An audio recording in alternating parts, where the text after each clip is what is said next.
Week 2, Chapter 3 and 4 review questions. Chapter 3, Question 2.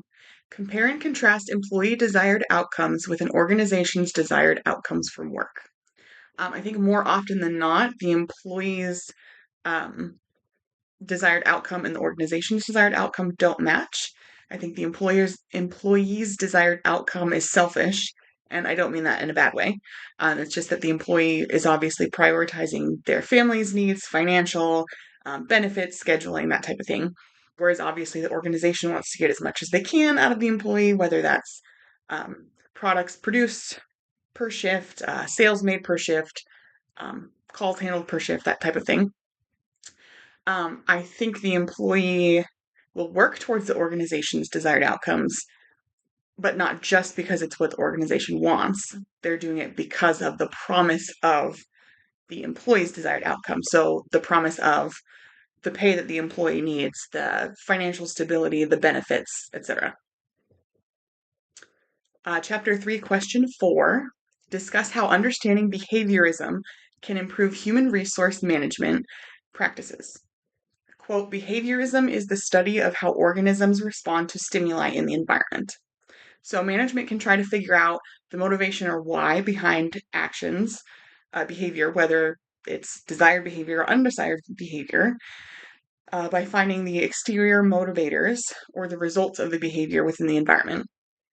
So an example of this is maybe one of the top performing employees is regularly congratulated and recognized in front of everyone else for their productivity.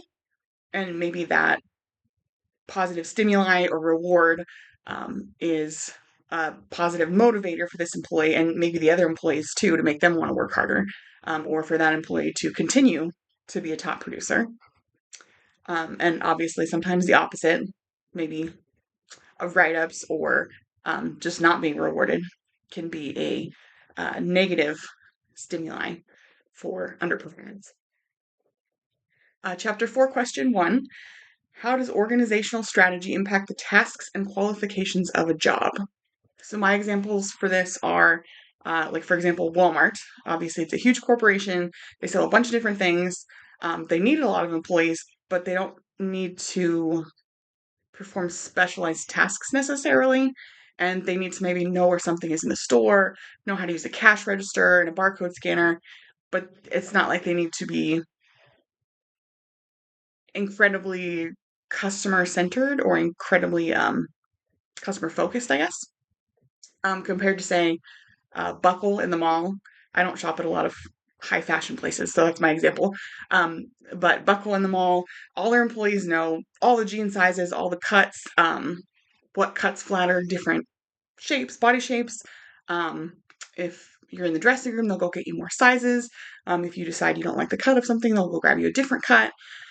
They know the latest fashions, all that type of stuff, and they can give you recommendations based on your body type, your size, your style, that kind of thing. So they are looking for employees, obviously, that provide higher customer service, that are more comfortable with talking to people, and then I'm sure they train them, obviously, on all of their products and fashion and that kind of thing. Chapter 4, Question 2. Identify and discuss the information contained within a job description.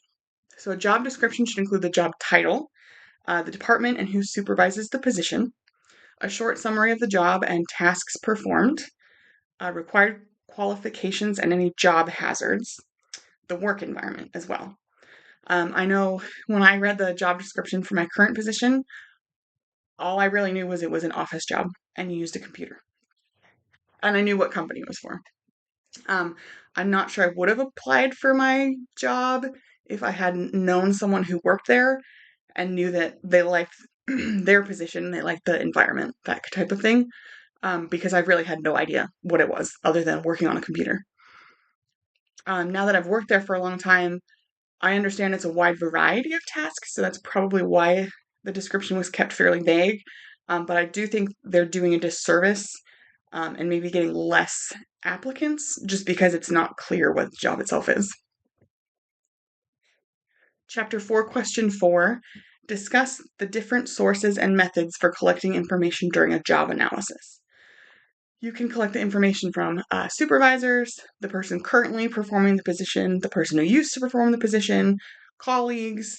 You can do surveys, questionnaires, job shadowing, interviewing these people, or doing the job with them. Some things to consider are doing the job with them, obviously, is going to take the most time and resources. Watching them is probably second because you're still taking the same amount of time. Surveys and questionnaires, probably the quickest, but I don't think that you'd get as detailed of an idea as you would if you actually watched these people do the job or did it with them. Um, so I think it's worth it to at least maybe job shadow them for a couple of hours and actually talk to them about their day to day. Thank you.